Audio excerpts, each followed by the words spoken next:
need a freaking sheets. Yeah, I know. Me and Zach are going to be good for help. Get me one. No, Zach, Will, you guys need to get me one too.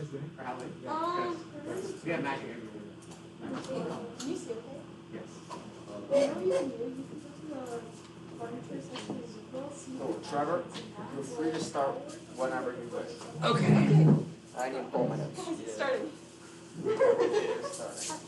All right, Loverly. Did you hit record just now? I just hit record, yes. Okay. All right. We're picking it up. Yes, it is. Okay. Good evening from the basement of Yates Hall. I'm Trevor Grote, a resident of this fine building, as well as the moderator and timekeeper of tonight's event. And I welcome you to the debate tonight between Graydon and Bennett Meale.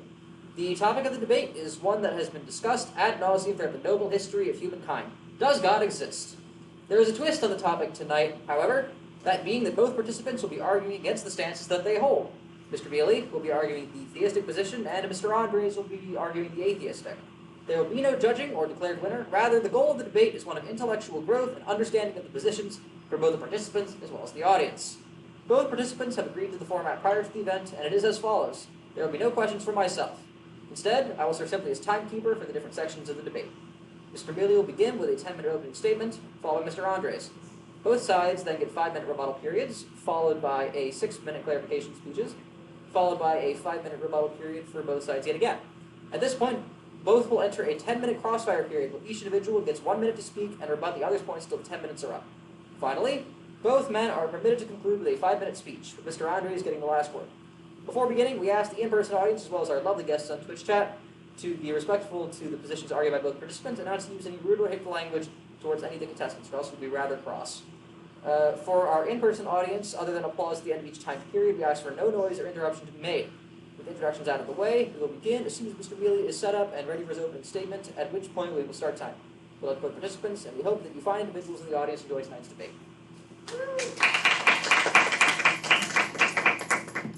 Love you, Bennett. What did I just say? Okay, ready to start time? The first one is 10 minutes? Yes. Okay. All right, and we're set up. 3, 2, 1, start. Good evening, all, and thank you for attending. Tonight, you attend this event to consider perspectives and opinions that you may or may not hold. By the end of the hour, I intend to prove to you, through logic, not faith, that an all-powerful, immaterial, spaceless, and timeless creator, commonly known as God, exists. This is easily provable through the classic theistic argument from first cause, more specifically the Kalam cosmological argument, as well as the teleological argument of fine-tuning. Both, despite the great age of these arguments, both actually have the roots in the writings of St. Thomas Aquinas. They've become even easier to prove over time due to discoveries made in the last 100 years in the fields of physics and cosmology. Before beginning, it's important to note that God is a being that can exist both in the material world but started outside of it. Science cannot prove God because science only exists within the material world, and so as such it can't deal with the immaterial. We can only use logic and thought experiments to show the true existence of God. To start, let us consider the Kalam cosmological argument, created by the 13th century Arabic philosopher Al-Khazib. The Kalam states two premises, and a conclusion logically follows from the syllogisms. Unless my opponent can disprove one of these premises, the argument is sound and it shows God's existence. Premise 1, the universe began to exist. This is uncontroversial, and within the last 100 years, with the Big Bang Theory discovered in the 1920s, it is shown that the universe definitely did have a finite beginning. We can also trace this with the second law of thermodynamics, showing that everything will eventually lead to the universe's end, and it must have started with a finite amount of usable energy. Premise 2, everything that begins to exist has a cause. This is another uncontroversial premise. So if I were to ask, where did this computer come from, we can trace it back to the materials that were salvaged and what elements it's made of, but there was a definite cause to this computer. So again, this premise is also uncontroversial. Therefore, it follows that since the universe began to exist, the universe has a cause. The cause for this must be immaterial, it must be outside space and time, it must have existed sans time, and it must have decided to create a universe, since none existed sans time. And thus, this decision must mean it's a personal creator. Therefore, that has to be an all-powerful personal being, otherwise known as God. An important note about the nature of God in this situation is that, give me one moment. An important note about God in this situation is that the Kalam shows us that God is an entity that is personal nature. The Kalam does not show us the intention of God. And this is where the teleological argument of fine-tuning comes in. See, the universe has some finely tuned constants that work together to create life. The universe as a whole has things like the gravitational constant, the expansion rate of the universe, the distribution of mass versus energy, and these all work together harmoniously to create a universe that permits life in the forming of organic chemicals. Let us start with the gravitational constant. If the gravitational constant were to vary by 1 in 10 to the 60th parts, if it were to be a little bit stronger or a little bit weaker, life would cease to exist as we know it. Either everything would coalesce too much and create one large massive object, or everything would expand so much that matter could not coalesce at all, and thus life could not exist. Similarly, the expansion rate of the universe. This is even this is even finer of a constant, as in 1 in 10 to the 120th parts would cause it to prohibit life, since everything would expand too quickly. The distribution of mass versus energy in the universe. If there's any more mass or any less energy, or vice versa, if that has to be different by 1 to the 10th to the 10th to the 123rd. This is an unbelievable amount, and as such, there's no chance that the constants came together by mere probability. As such, there must be a creator who can finely tune this universe to create conditions that are permissible for life. But the only creator that could do this is one that created the universe, sans time, as mentioned before. And as such, it shows, yet again, our universe is finely tuned for life, and as such, there must be a God of some sort. To recap, the universe has a first cause, and everything that begins to exist has a cause. Therefore, the universe's cause must be personal in nature due to the fact that it began to exist sans time without any prompting. So the only prompting that could have existed was God, and it is finely tuned for existence. I now leave it to Mr. Andres to contend with these premises. Thank you.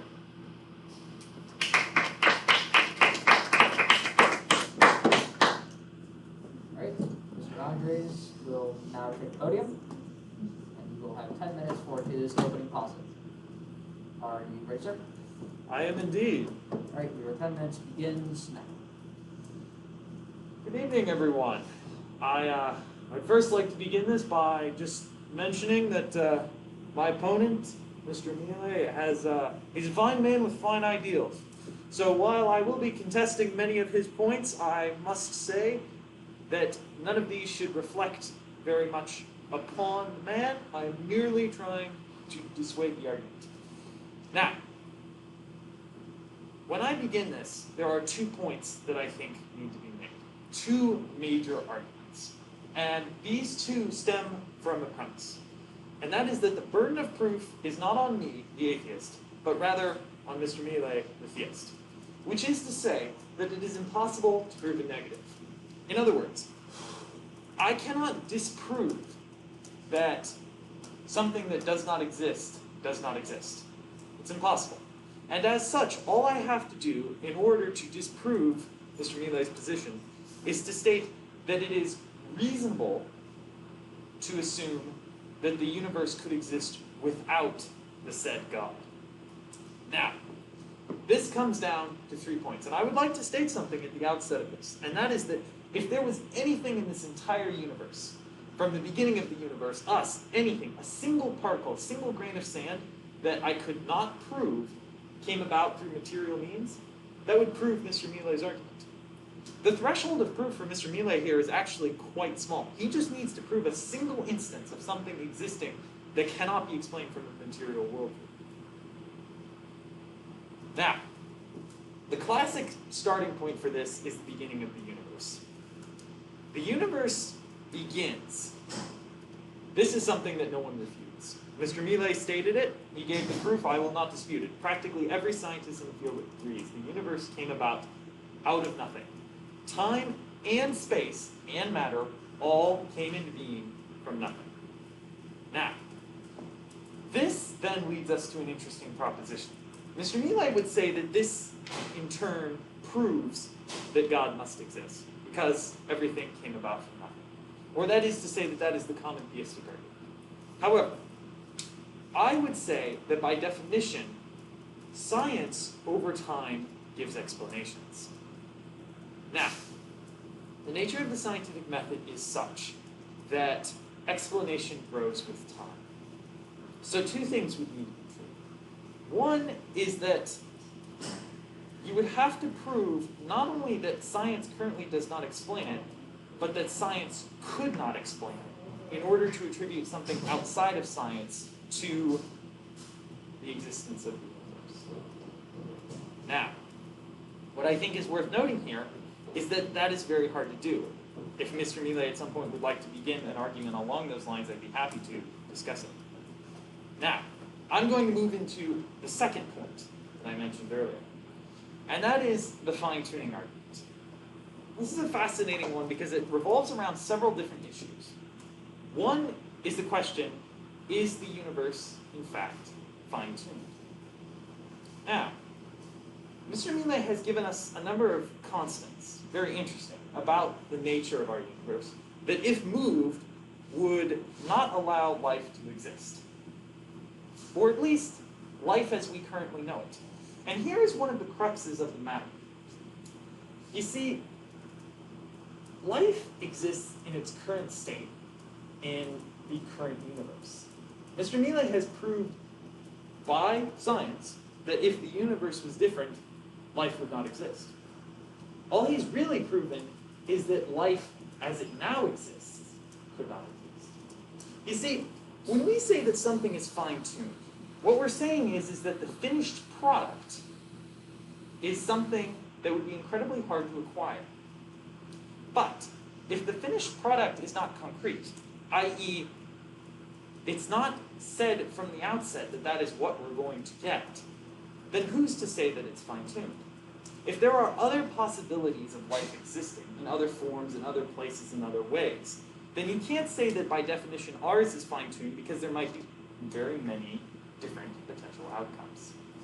There's another question that revolves around this, and that is the question of probability. Probability is by definition the likelihood that unseen factors will affect a certain result. Sorry, that is my phone. I apologize. Not at all, not at all. Now, unseen factors, in this sense, is very hard to quantify. What he's basically saying is that we have a universe that is incredibly fine-tuned for its current state. I would argue that the premise that it has to be fine-tuned is incorrect. But I would also argue a second point in this regard. How is it that the fine-tuning nature of the universe proves the existence of God? I would disagree with this point on several issues. First of all, the fact that something is unlikely to happen doesn't mean that it's impossible to happen. And also, that even if it is unlikely to happen, but still possible, why would this proposit the idea that a God is necessary? It doesn't, in essence. All it's saying is that it is more likely that what we don't have would exist than what we do have. Now, there's many different ways around this hypothesis from a materialistic perspective. Different ideas, such as the multiverse, the idea that many thousands of universes exist, and many other theories along this line that would proposit the lack of necessity for God to explain the unlikelihood and probability. For these reasons, I find the arguments of fine-tuning rather unconvincing. And with that, I will cede my time to Mr. Meale, and we can begin the second stage of this debate. Thank you, Mr. Andres. We will now begin two 5-minute periods of rebuttal, one for each party, beginning with Mr. Goodman. Whenever he's ready to take the podium. I'm ready. Myself. Good. Okay. As soon as you're ready, go now. 3, 2, 1. Begin. Well, that was a very illuminating speech by Mr. Andres, though I think that Mr. Andres is a little bit misguided in his understanding of my arguments, and I would like to point out some of the flaws in what he said. The first is that at least Mr. Anders has the intellectual. I shouldn't say that. That sounds a little bit too personal, a bit of too much of a personal attack. But Mr. Anders does agree, unlike some of the atheists that would debate this, that the universe did begin to exist and that the universe has a cause. Mr. Anders didn't even, I should point out, address the cosmological argument. He spent it all on fine-tuning and talked about the burden of proof on the theist. So, as such, we should not be distracted by the fact that the points from the beginning still stand regarding the existence of the universe and the fact that it had to be an eminently personal cause to create it. As far as we know, with a fine-tuning argument, Mr. Anders made a distinction between life and life as we know it. And he is correct that life as we know it in our current scientific worldview suggests that there should be that things adapt to their environment, and as such, that's how the process of evolution works.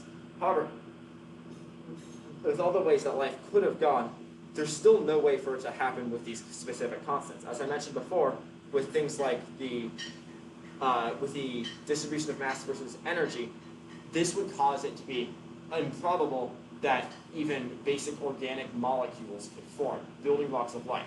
Similarly, and some might say, let's consider maybe silicon-based life forms or other things, but if we consider the gravitational constant, then matter could not even coalesce if it were a difference. And if Mr. Anders can come up with a way in which life would work without matter coalescing, then I would like to see his explanation for that. If he suggests some sort of consciousness-based thing, I would remind him that consciousness is one of the greatest mysteries and exists outside the material world and is likely from the God, which that has been mentioned before. Now, Mr. Anders does create a good point, a good-ish point, in the nature of the fine-tuning and whether it really proves God, and he mentions probability. Now, the probability of these things happening is astronomical, but I don't think Mr. Anders really understands how truly astronomical it is with these unseen constants. Again, 1 in 10 to the, 1 second, what is it? 1 to the 10, 1 times 10 to the 10th to the 23rd, in the case of the distribution of mass versus energy, is the amount that it would take to change how much exists. To give you the idea, that in terms of probability is the equivalent to winning the United States Powerball lottery 5 million times in a row, which is to say that any sort of chance like that could even be comprehensible with our current understanding is simply absurd. Finally, Mr. Andres makes a distinction, keeping on, that science over time gives explanations. I would not disagree with this proposition. I say that science has over time shown us many things, sort of the age of the universe and understanding of how science thinks, but science can only describe. Science can explain how, science cannot explain why. And Mr. Andres has yet to purport an alternative explanation. And Mr. Andres, what he says, the theist, has the burden of proof. I would say that there's a burden of proof because if there's no explanation for how the universe began to exist, I would ask him why. I would ask him to substitute his own if there's not any sort of God. And if he says that there is none, he still has to explain how. He still has to explain, in essence, how the fine-tuning of the universe could have even existed with these completely improbable odds, which there seems to be no scientific relationship between. I would get in more about the burden of proof. Unfortunately, I seem to be running a little bit low on time, so I will leave it to him.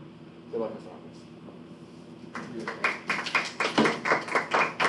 All right, Mr. Andres, now 5 minutes, and for the sake of the recording, do the participants mind projecting just a little bit more?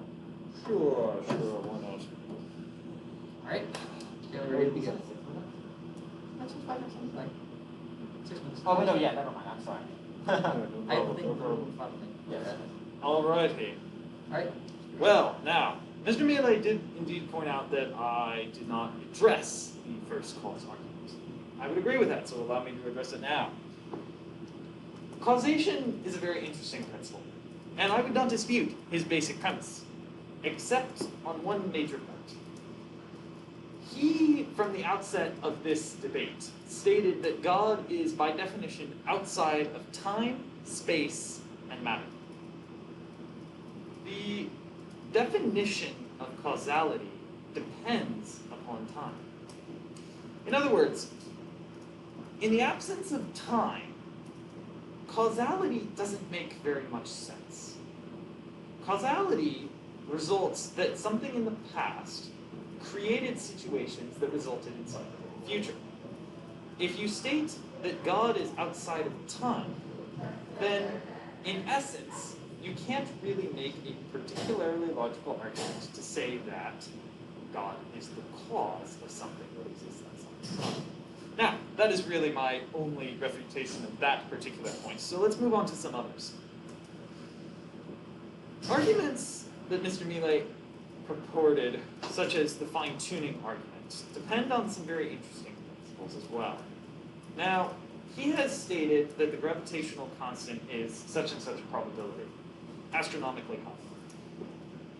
Now, the thing about such proposed probabilities are that, first of all, they're very difficult to acquire.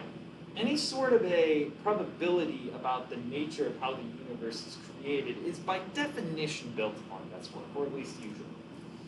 Now, I will agree with you that the probability of this event occurring as it has is very unlikely.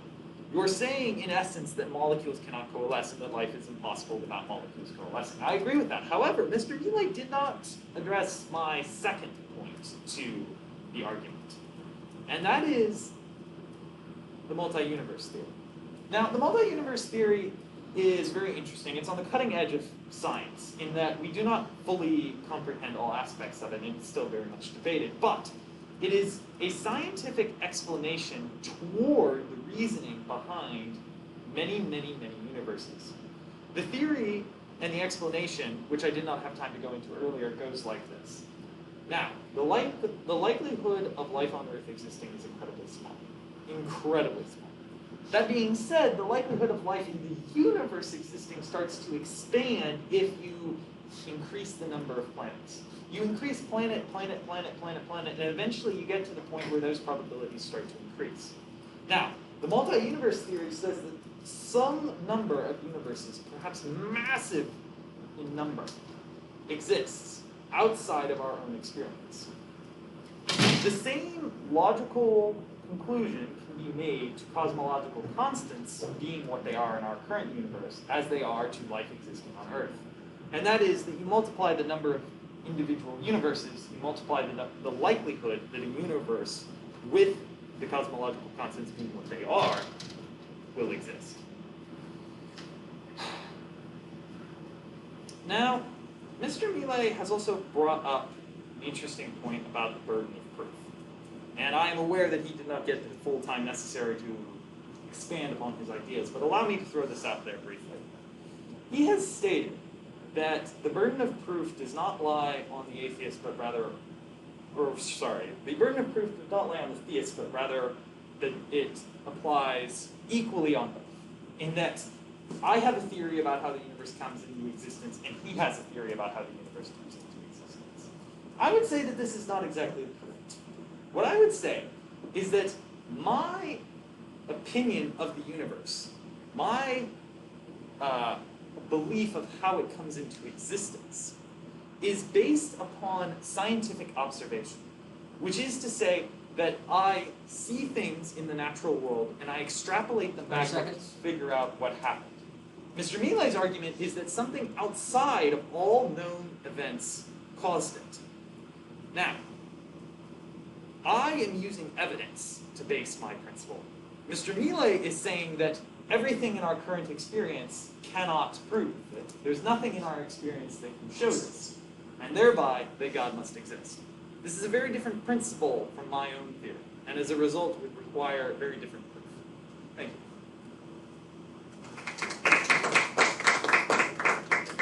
All right, we will now proceed with a series of 6-minute clarification speeches, beginning with Mr. Meale, during which the participants will elaborate upon their established points and, well, clarification.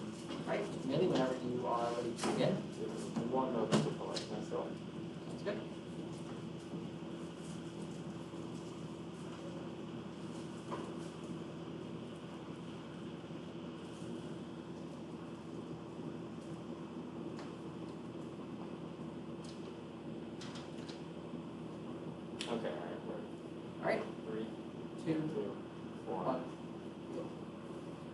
Well, I'm glad to hear that Mr. Andres addressed the argument that I made earlier with the Kalam cosmological argument, because that's going to be the first order of business with this speech. So, with the first cause, as Mr. Andres said, he doesn't dispute the premises nor the conclusion that part of the conclusion, which is that the universe had a cause.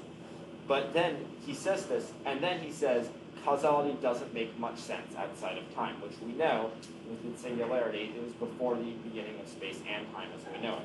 So he claims to agree with that premise and then simply says there's no such thing as causality. I would also remind him that causality does make sense outside of time, because causality, that is also the point at the beginning of time. There was sans time, and then there was a beginning of time in which causality first occurred. It's called the first cause argument for a reason. And that cause could only come from something outside of time, which happens to be God, as we mentioned before. He did not contest the personality either of the being in question. And as such, he has to contend with that. Let us continue with what atheists tend to go towards a lot of the time when we get to this point in the argument, which is the multiverse theory.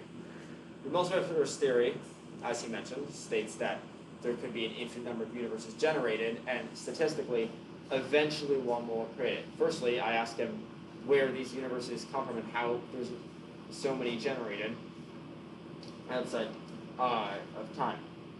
In addition, I would like to point out that even if, let's suppose that there was some sort of time to exist, as I mentioned before with the distribution of mass and energy, as I've mentioned multiple times, the 1 times 10 to the 10 to the 23rd, 123rd, sorry, a variation in that and the Powerball taking, it would be 5 million Powerball lottery tickets in a row. That's just one constant. I've only actually mentioned 3 total.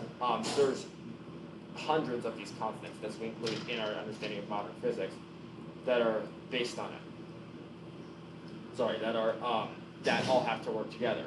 Even with the multiverse theory, there's still almost astronomical probability. And even if you were to say there are an infinite number of universes with everything possible, then he still has to contend with where these universes came from, which I mentioned before is God. In addition, something I would like to bring up is the Anselm's ontological argument, which is the first ever argument for the existence of God.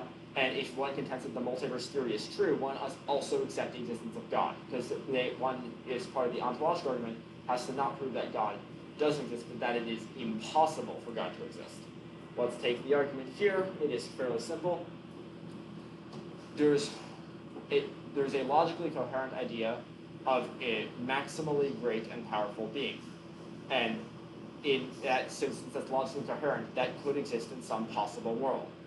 As a result, it follows that if it exists in some possible world, and we assume, like Mr. Andres says, the multiverse theory is true, then Mr. Andres must accept that this maximally great being, and who is powerful, must exist in one of these worlds. But again, a part of being maximally great is that it must exist in all possible worlds. As such, the multiverse theory proves God. I should also address the dangerous notion that Mr. Andres has with his blind faith in science, that will eventually discover everything. That is simply what he's saying. I would say that part of the reason that we have equal burdens of proof is that Mr. Andres has blind faith in science, whereas I at least attempt to use logic to prove the existence of God here. Finally, let us see.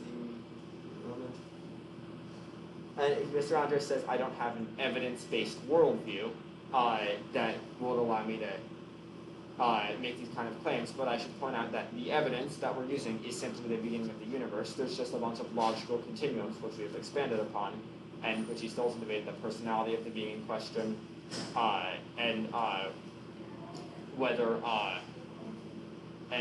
still hasn't addressed if he accepts the teleological, then he can't accept his multiverse theory. If he accepts fine-tuning, he can't accept the multiverse theory, and if he accepts the multiverse theory, he must accept the ontological. Either way, it is shown that God must exist. I will leave it with that. I will leave it to Mr. Andres. Thank you.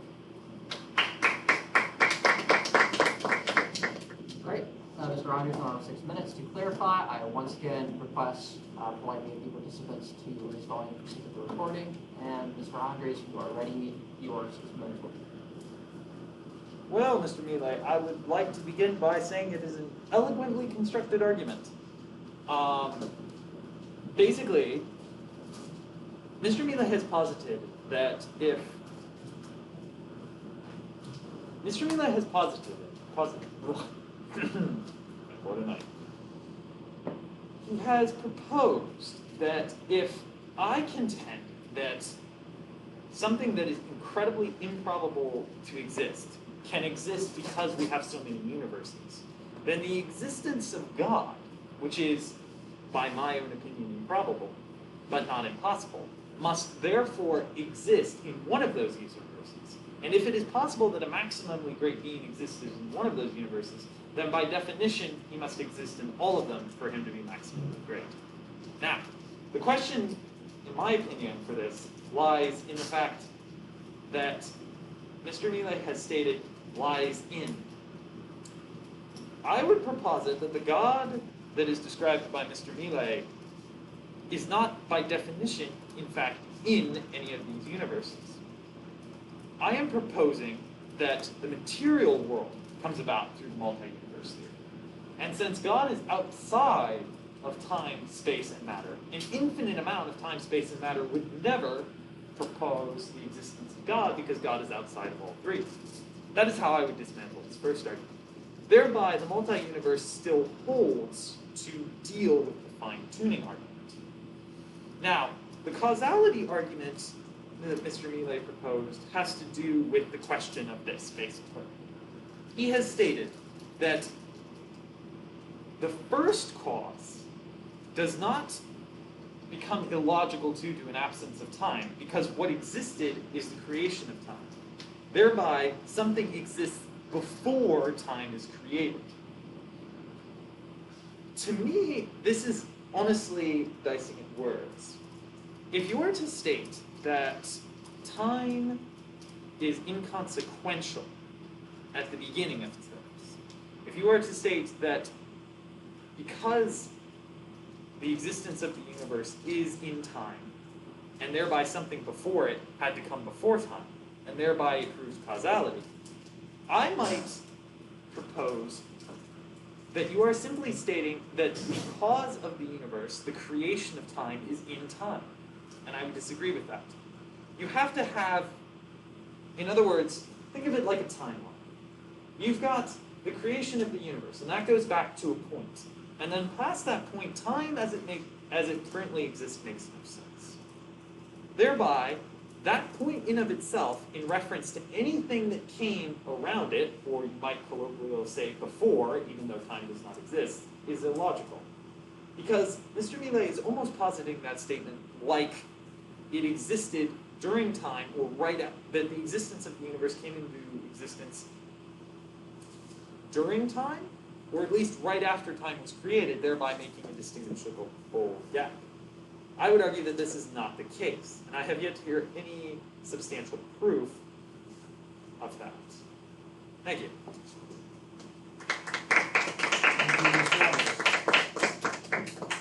Alright, we will now begin what is surely to be the most contested part of the debate, that being the 10-minute crossfire period. There will be a minute each for a total of 10 minutes, and I will set the intervals now. So Do you you guys should want probably just move forward. Yes, Like, sure. not do it. Okay. Hold on. Let me- Yes, we can have intermission. You may talk amongst yourselves. Either of you want snacks? I will be fine. I think I don't have much of an Anyone else appetite like right now. I'm very tempted. I'm good, thank you. That might not work out so well. Okay. Fine chances. Make sure you're both on screen. What? Are we both on screen? Yes, we are. So, alright, I believe that we are ready to commence here. As soon as our audience is settled in, Everyone good? and has figured out a popcorn situation.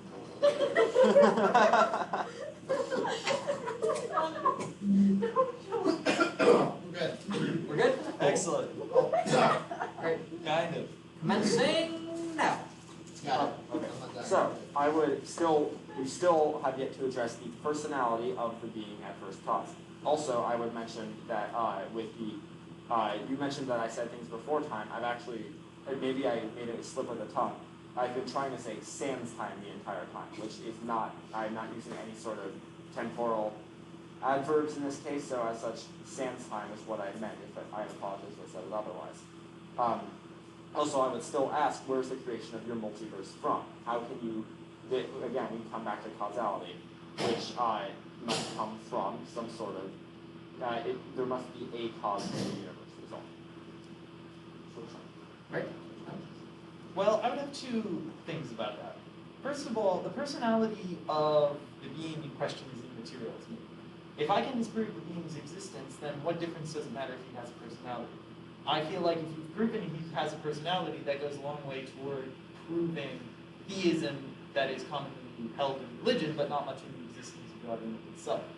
As for the question about the multiverse, I would posit a different question back toward you. You've stated that I have no proof of where the universe comes from. What if my proof is identical to yours? What if I'm simply stating that the universe exists because the probabilities would dictate that a multi-universe must exist? In other words, there is no possible explanation. How is the multi-universe theory disproven by the idea that I have no backward proof if the very evidence you're using for God existing comes from the idea that the universe cannot exist without divinely inspired probabilities? All right. Trevor. And no. Okay. So I would mention that you say if you can disprove the person, if you don't have to care about the personality, you can disprove the being existed. But I would still mention that I would restate the first cause argument to you, which is simply that sorry, give me one moment. That the universe began to exist, which you agree with, and then also that everything begins to exist out of a cause. You said you agree with that as well, and thus the universe, since it began to exist, must have a cause. And I still haven't addressed what other kind of cause that could be other than some sort of spaceless time immaterial being that chose to create said universe. All right. Switching over now. Yes, I would propose the idea that causality even sans time, and I would love to hear your explanation of this. But even so, I would propose that the idea of sans time makes no difference in the absence of time. In other words, that once you cross over where you're comparing two things in the existence of time and the lack of existence of time, that in and of itself defeats the law of causality. The other thing that I would say about the personality argument is that I would like to hear the evidence purported that the personality is necessary for the causation. In other words, we're proposing that a cause exists, and thereby the cause has to have a personality and it creates the universe. I'm saying that before time there is no necessity for a cause. Thereby, since there's no necessity for a cause, there's no necessity for a personality. So both of them become irrelevant the moment you say that there is no necessity for a cause. I would say that with the personality of the said being, we have to consider the fact that otherwise, if there's no personality, the universe must come to existence out of nothing, because there must be an active choice on the part of some sort of being similar to a mind of sorts that must choose to create said universe, because there's no other explanation in a material universe, so therefore it must be immaterial, and it must choose to create materiality as a whole.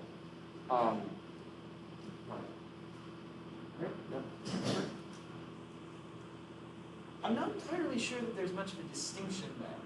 I think my point stands rather firmly as it stands. So I would like to ask you a question because I'm not entirely sure if you addressed it. If you're proposing that the unbelievable complexity of our universe proponents that God must exist, why can I not use that same explanation as a reason for the existence of the multiverse? All right. Switching back over. You cannot use that as an explanation for the existence of the multiverse, because you still have to address the fact that the multiverse, all those individual universes, must have a cause, which again still must be impersonal. And I would like you, since I may have forgotten it or I didn't catch it, to restate why exactly you think that couldn't have been any sort of first cause. You've mentioned that issue of the fact that causality doesn't exist without time, but again, causality began with time. That is the original cause. I'm sorry if I have completely forgotten any point you made. Anyways. Absolutely. No, Mr. Millay, I think you addressed the points I was making quite well. What I would say is not so much that I believe in something existing without a cause. What I'm saying is that the moment you get rid of time, causality becomes unimportant. So, as I understand it, your argument is that the fine-tuning principle of the universe can be explained by the multiverse, but the multiverse would be impossible to be a cause. I'm stating that the cause becomes irrelevant once you step out of space and time. I think that's an area where we kind of deadlock. I'm not sure that either of us can continue elsewhere. You're stating that I need a cause outside of time, sans time, to create time. I'm saying that I'm not believing that that's necessarily needed. So if you would like to propose a different question, I think that might be beneficial at this point simply because I think we've run into a roadblock with that. Okay, 1 moment. And okay, begin. Oh wait, did you waste that time report? Anyways, okay. With regards to that, I would say that I don't think we've run into a deadlock. I simply think that you're avoiding the point of, because causality, there is no you say there's no causality sans time. There is time at the point of the causality, and that's the difference. And there still needs to be causality for all these multiverses. And I think that saying that there is simply no way to say there's any sort of causality means that, because keep in mind, since there is no time beforehand, it is caused the moment that time exists. The beginning of time is the cause in itself. Right. So, the beginning of time. It's an interesting principle. What you have stated is that the beginning of time, which I agree came into existence, has to exist because something outside of that time caused it. However, the reason I say that I believe that we've deadlocked in this issue is I don't believe that any other evidence is convincing. We're proposing the law of causality. I'm saying that the law of causality does not exist when you try to use it to bridge the existence of non-time and time. I would say that is true with almost all the laws of physics in our universe. When you get rid of space and time, you cannot apply very much in the realm of science or philosophical causality, in this case logic. But I would like to ask you a question, Mr. Meale. You have purported a couple of times that the burden of proof is on both of us. The participant has one more interval. Go. Okay. With regards to the burden of proof, I think if the burden of proof truly did lie on both of us, if it did truly lie on just myself, then I should make the points, and there should be any sort of new topic by you as a result. I would say the fact that you brought up that the burden of proof lies simply on myself suggests that if you're controlling the direction of this, that the burden of proof has to lie equally if we're both trying to move into different sides. And also, so you're saying, you also have said that it doesn't philosophically, as well as scientifically, it doesn't make much sense to continue without space and time. I think that, so what you've said is, you agree the universe began to exist, and you still haven't disputed the point too that everything that's begun to exist has a cause. There's no sort of logical fallacy doing that direct syllogism that the universe began to exist and therefore there has a cause. So I don't think that the lack of ways. Oh, okay. Well, as it purports to the burden of proof, I think it's worth noting here. What if I were to simply say, I don't believe it? Convince me. What am I saying? I'm not convinced that some extraterrestrial outside of this universe being exists. Convince me. If I was to say that, you would likely agree with me that you are trying to prove your position. That is in essence atheism versus theism. I'm saying convince me. I don't believe that atheism, by definition of having an absence of belief in anything in this regard, requires a burden of proof. I'm simply saying that I have no reason to believe something of that nature. Convince me. And as such, I believe the burden of proof falls on yourself. Right, so we are okay, and we will now have our final 5-minute closing statements. No. Yes. Right, and then, so each participant will have 5 minutes for a closing statement, beginning with Mr. Meale. Whenever you are ready, sir. Yes. Give me 1 second. Okay. Right. And, well, wait, actually, no, I'm going to hold the time for myself a second, so I apologize.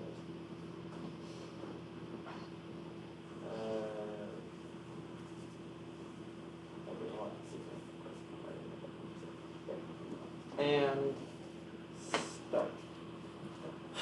Well, I think that Mr. Andres actually gave us the perfect segue into my closing statement, which is at the end of the day, Mr. Andres says, I don't believe you, convince me.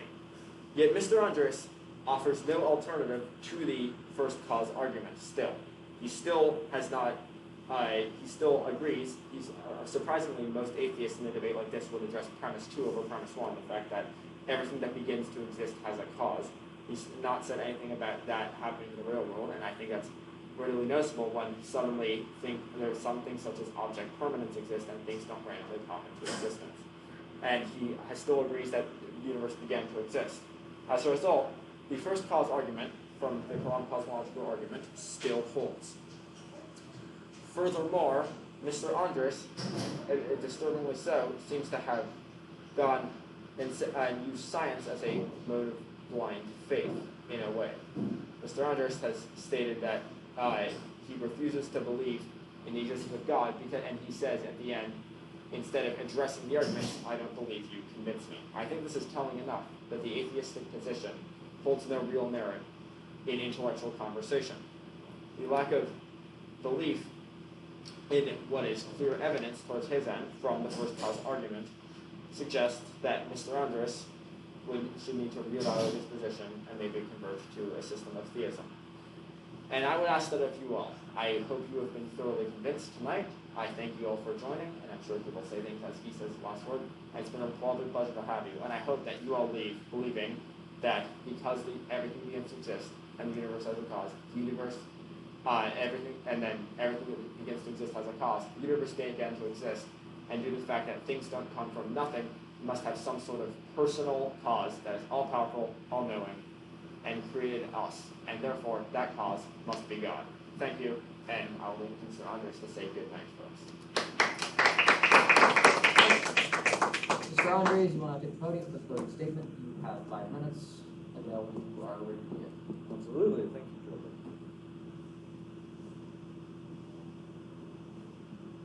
Ready, please begin. Well, on a side note, for my personal convictions, I rather hope you believe that too. Leave here thinking that as well. But, since we are debating here, and I clearly do not believe anything you say, I must in turn refute it. I have not failed to address the first cause argument. Rather, we have differing beliefs on the premise of what the first cause argument results in. He believes it results in a situation that by necessity necessitates a first cause. I believe that the moment you get outside of space and time, it does not necessitate. I would also state some other things about this topic, and that is that most of the argument that can be proposed is of a nature that by definition the theist is proposing arguments for, and the atheist is attempting to refute all of those arguments. Now, all that is necessary to prove the atheistic, or I should say not the atheistic, but at least the agnostic position, is to prove that all of those arguments do not necessarily mandate the existence of God. As a result, if none of those arguments mandate the existence of God, there is no proof to exist God, and we default to my position, which is that there is no evidence to believe in that. Or rather, that it does not exist because I see no proof of it. So, in that respect, I would say that the burden of proof very much is on the theist. I hope that, well, I don't hope, but for the sake of argument, I believe that all of the arguments that have been proposed this evening have been refuted to the point where they are no longer proof. Rather, they are of a nature that you might believe it or you might not. It depends on where your opinion base holds. And within that department, you must really default to the atheistic position. Because otherwise, you would be believing in something on no just grounds. For this reason, I would like to hold that my contention from the beginning of this debate stands. I would like to thank you all for coming out here tonight. I hope you enjoyed our little debate, informal as it may be. And I would like to all wish you a good evening and a good night. Thank you very much.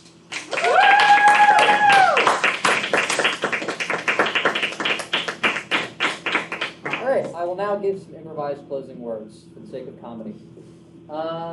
Thank you, everybody, for joining us again. Sorry, this is the third time you're hearing it, but I hope that you come out of this intellectually enriched. To everybody watching this at home, on your computers, wherever you are, I don't judge you. Who am I to judge? But, shut up, Zach. But I hope that you had a good time. Hope you had some laughs. Hope you had a good old family-friendly occasion here. Yeah. We'll watch this back later and see how much results are. Oh well. All right. I would like to, in this moment, thank the participants here for electing to make this discussion, and I hope that no hard feelings are harbored here, and that they can understand one another's perspectives more, having been put in the position to argue one another. And that Hung it out. Oh yeah, we're gonna hung it out. family friendly. Okay. That was not cover policy safe. Don't tell me. Cool. All right. Awesome.